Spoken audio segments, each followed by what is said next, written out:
Leo kwenye episode nyingine ya The Wealth Building Podcast tunaangalia makosa ya kifedha ya kuepuka kuyafanya this 2026. Kuna makosa inawezekana umekuwa ukifanya bila wewe kujua kwamba unayafanya, ama kwa kujua kwamba unayafanya lakini bado umeendelea kuyafanya. So leo tuangalie makosa ya kifedha ambayo unaweza kuyaepuka mwaka huu wa 2026 ili uweze kubadilisha hali yako mbaya ya kifedha, lakini pia uweze kupiga hatua kifedha, lakini pia ili uweze kufikia malengo yako kifedha mwaka huu wa 2026.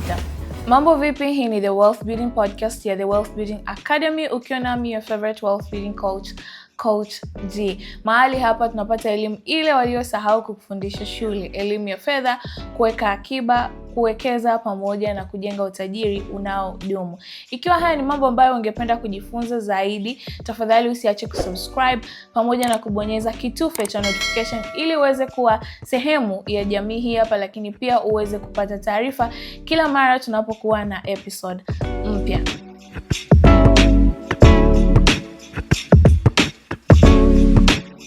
Moja ya kosa ambalo unaweza kuachana nalo ama kulirekebisha ili uweze kupiga hatua kifedha mwaka huu wa 2026 ni kosa la kuishi nje ya uwezo wa mapato yako. Watu wengi tunaishi nje ya uwezo wa mapato yetu, na hivyo inatugharimu sana, inatugharimu madeni, inatugharimu stress, kwa sababu tu tunaishi nje ya uwezo wa vipato vyetu. Kwa hiyo hii 2026 jitahidi kuishi ndani ya uwezo wa kipato chako. Inawezekana ikawa ni ngumu wakati mwingine, kwa sababu kuishi nje ndio rahisi kuliko kuishi ndani ya uwezo wa kipato chako, lakini hili ni kosa kuishi nje ya uwezo wa kipato chako. Ni kosa, narudia tena, kuishi nje ya uwezo wa kipato chako, na itaendelea kukugharimu sana. Itakugharimu stress, itakugharimu kushindwa kuweka akiba, itakugharimu kushindwa kufikia malengo yako ya kifedha, simply because unaishi nje ya uwezo wa kipato chako. Kwa hiyo 2026 jitahidi kuwa ni mtu ambaye unaishi ndani ya uwezo wa kipato chako. Kipato chako ni shilingi milioni 1, ishi ndani ya hiyo milioni 1. Ni shilingi 500,000, ishi ndani ya hiyo 500,000. Itakusaidia na kukuepusha na madeni na kukuepusha na stress za hapa na pale, lakini pia itakusaidia kupiga hatua kifedha na kufikia malengo yako ya kifedha. Kwa hiyo hili ni kosa la kwanza la kuepuka nalo this 2026. Kosa la pili la kurekebisha kifedha mwaka huu wa 2026 ama la kuliepuka ni kuto kuishi kwa budget. Watu wengi tunatumia fedha zetu tu kwa sababu ni za kwetu. Tunatumia fedha zetu kwa sababu sisi tunajua namna tunavyozipata. Hatutaki kupangiwa wala hatutaki kuzipanga wenyewe. Unakuta mtu unapata fedha, ukiambiwa fanya hivi, fanya vile, unasema usinipangie matumizi. Ni sawa, lakini hili ni kosa. Na ni kosa ambalo ukilerekebisha mapema, the earlier the better, itakusaidia kufikia malengo yako ya kifedha mwaka huu wa 2026. Moja ya kanuni muhimu sana kwenye fedha, moja ya kanuni muhimu sana kifedha ni lazima uwe ni mtu ambaye unaishi kwa budget. Narudia tena, ni lazima uwe ni mtu ambaye unaishi kwa budget. Ukiangalia serikali yetu inatenga muda kufanya budget kila mara moja kwa mwaka. Wewe ni nani? Wewe ni nani utumie fedha zako tu bora umezitumia? Kwa hiyo hakikisha huu mwaka wa 2026 unaishi kwa budget, kwa maana ya kwamba unapangilia fedha zako kabla ya kuzipata, na ukishazipangilia fedha zako kabla ya kuzipata unaishi kwenye huo mpangilio. Changamoto nyingine ni watu wa kupanga budget sio tatizo. Tunapanga budget lakini hatuzifuatishi. Kwa hiyo hii 2026 hakikisha unakuwa ni mtu ambaye unapangilia budget yako na unaifuatisha. Usiishie tu kwenye kupangilia budget na kuto kuifuatisha. Hautakuwa unafanya kitu chochote. Kwa hiyo siri ipo kwenye kupangilia bajeti yako na kuishi ndani ya huo mpangilio uliopangilia. Kwa hiyo tuseme kila mwisho wa mwezi unategemea kupata mshahara, ni vizuri ukaupangilia mshahara wako kabla ya kuupokea. Ukapangilia kwamba kiasi gani kitaenda kwenye nini, kiasi gani kitaenda kwenye nini, kiasi gani kitaenda kwenye nini, mpaka ile fedha yote iwe imepangiliwa, imeisha. Hii itakupa kujua mstakabali wako wa kifedha, lakini itakupa kuwa ni mtu ambaye unafahamu fedha zako zinakwenda wapi, lakini pia itakusaidia kuelewa mstakabali wako wa kifedha. Na pia itakusaidia kuwa in control. Unakuwa ni mtu ambaye you are in control of your finances. Unakuwa ni mtu ambaye unaipelekesha fedha, sio fedha inakupelekesha. Hii point ya pili inanileta kwenye point ya tatu. ya kwamba kosa lingine la kuepuka kulifanya 2026 ni kuepuka kuto kujua fedha zako zinakwenda wapi. Watu wengi hatujui fedha zetu zinakwenda wapi. Yaani unakuta mtu unapata mapato lakini hujui yanakwenda wapi, hujui umefanya nayo nini. Unakuta mtu anakuambia nimefanya kazi kipindi fulani, nimepata mapato lakini sijui nimefanya nayo nini. Now, hii ni kwa sababu moja ya pointi ya pili, kwamba unakuwa ni mtu ambaye hupangilii fedha zako. Kwa hiyo kama hupangilii fedha zako, utawezaje kujua zinapokwenda? Lakini sasa pointi ya tatu, hautrack matumizi yako. Kwa hiyo ni lazima this 2026 ujenge nidhamu ya kufuatilia mapato yako. Yanakwenda wapi? Fedha yangu inakwenda wapi?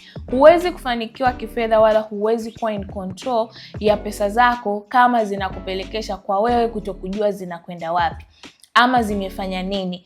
Mtu anakuambia nimelipwa tu juzi, sijui nimefanya nini, sijui fedha imeenda wapi. Ni kwa sababu haufuatilii, hautrack mapato yako. Unaweza kutrack mapato yako kutumia apps mbalimbali. Siku hizi kuna apps nyingi sana za kutrack mapato yako, kwamba kila unapospend, kila unapotumia kiasi fulani cha fedha, unakuwa na utaratibu wa kurekodi kwenye app.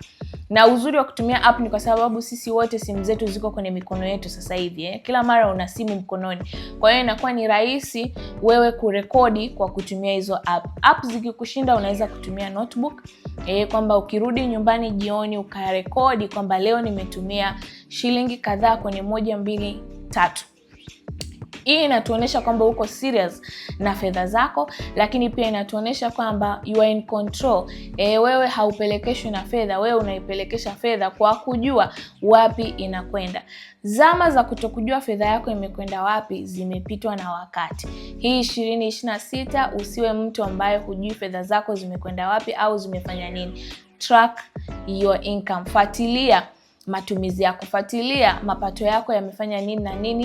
Hii itakusaidia pia kuokoa fedha zako. Utajua ni wapi unatumia fedha nyingi, ni wapi upunguze, ni wapi uongeze. Hivyo unakuwa tu na picha ya matumizi yako na mapato yako. Unakuwa unauelewa wa mustakabali wako wa kifedha. Mtu serious ni yule ambaye ana picha ya mapato yake na matumizi, anaelewa mustakabali wake wa kifedha, lakini pia ni mtu yule ambaye ukimwamsha usingizini anajua anatumia kiasi gani kwenye nini na nini na nini na nini. Yaani anakuwa in control of their finances. Huu mwaka hakikisha una kipaumbele chako ni wewe kushikilia uskani wa fedha zako. Ni wewe kushikilia na kujua na kuwa na mustakabali unaoeleweka, unaelewa hali yako ikoje kwa kufuatilia mapato yako, kwa kutrack mapato yako pamoja na matumizi. Sio ni mtu ambaye hujui fedha zako zinakwenda wapi, na wala usipende kutumia hiyo kauli kwa sababu inaweza kurekebishika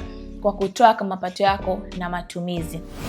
Kosa lingine la kuepuka kufanya this 2026 ni kudharau kujilipa kwanza. Watu wengi tunadharau kujilipa kwanza, au labda hatujui maana na umuhimu wa kujilipa kwanza. Lazima ujenge nidhamu ya kujilipa kwanza. Maana yake lazima ujenge nidhamu ya kubakisha fedha kwako kabla ya kuitoa nje kwenda kulipa bills.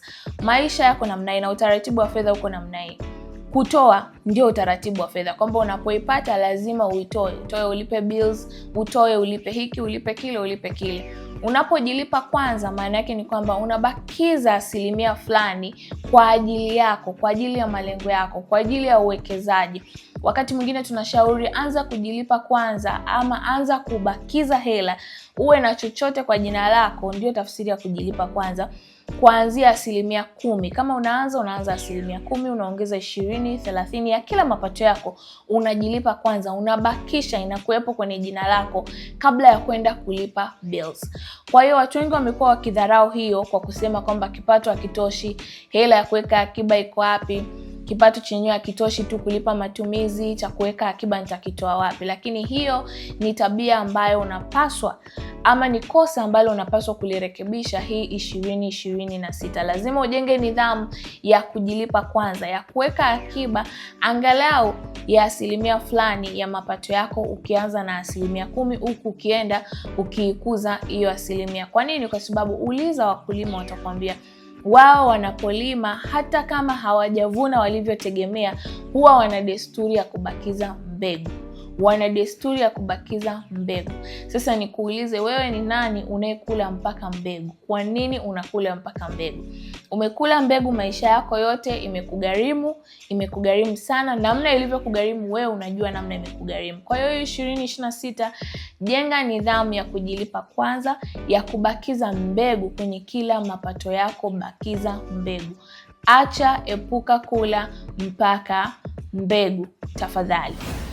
Kosa lingine la kuepuka kufanya hii 2026 ni kuendekeza madeni mabaya. Kuna watu madeni yametuzoea, yanatupenda na sisi tunayapenda, which sio tatizo. Tatizo linakuja pale ambapo unakuta ni deni baya. Kwa hiyo wakati mwingine haya madeni mabaya yanatuchelewesha kufikia malengo yetu, yanatuchelewesha kupiga hatua kifedha. Tunakuwa ni watu ambao tunaishi tu kwenye cycle ya kupata fedha, kulipa madeni, kupata fedha, kulipa madeni. Kwa hiyo hii 2026 kama kuna deni ambalo halina mwelekeo unaloweza kuliepuka, tafadhali liepuke kwa manufaa yako na kesho yako nzuri kifedha.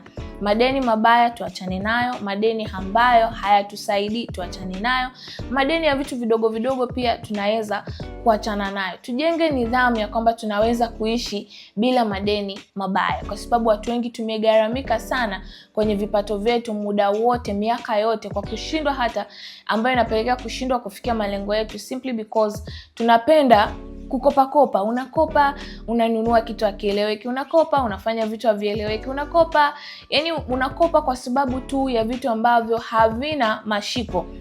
Na badala yake mwisho wa siku unabaki na madeni ambayo unalipa, ambayo hujui hata ulikopa ukafanyia nini cha maana.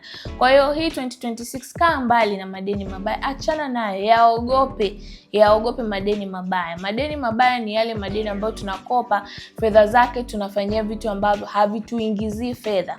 Tunafanyia vitu ambavyo hata wakati mwingine hatujui tumefanyia nini. Hayo ndio madeni mabaya. Lakini kama unakopa madeni mazuri ambayo labda unaenda kuendeleza biashara, ama unaenda kuendeleza elimu, ama kuna namna tu hilo deni litakunufaisha huko mbeleni, sawa. Lakini yale madeni ambayo hayatunufaishi, yanaendelea kutugharimu kifedha, huu mwaka wa 2026 tafadhali tuachane nayo. Hayo ndio mambo ambayo, ama ni makosa ambayo unaweza kuyaepuka hii 2026. Kama ni mtu ambaye una malengo yako kifedha, ukiyaepuka itakusaidia sana kupiga hatua moja kuelekea malengo yako, ama kutimiza malengo yako uliyokuwa nayo this 2026. Lakini pia ukiepuka makosa haya itakusaidia, ama itakuweka kwenye nafasi nzuri kifedha, itakuweka kwenye position nzuri kifedha, lakini pia itakusaidia kuwa in control of your finances this 2026. Jitahidi, sio rahisi, nafahamu sio rahisi wakati mwingine, lakini ukijitahidi, ukiamua, ukiweka nia, inawezekana kuwa na hali nzuri kifedha, inawezekana kuwa na uhuru wa kifedha, lakini pia inawezekana kujenga utajiri unaodumu ukiamua na ukichukua hatua. Ni hayo tu kwa leo kwenye episode hii hapa ya The Wealth Building Podcast ya The Wealth Building Academy. Mpaka wakati mwingine, na kukumbusha kama bado hujasubscribe, tafadhali subscribe kwenye YouTube channel yetu, lakini pia usiache kushare episode hii hapa na ndugu, jamaa na marafiki. Mpaka wakati mwingine, kwaheri kwa sasa.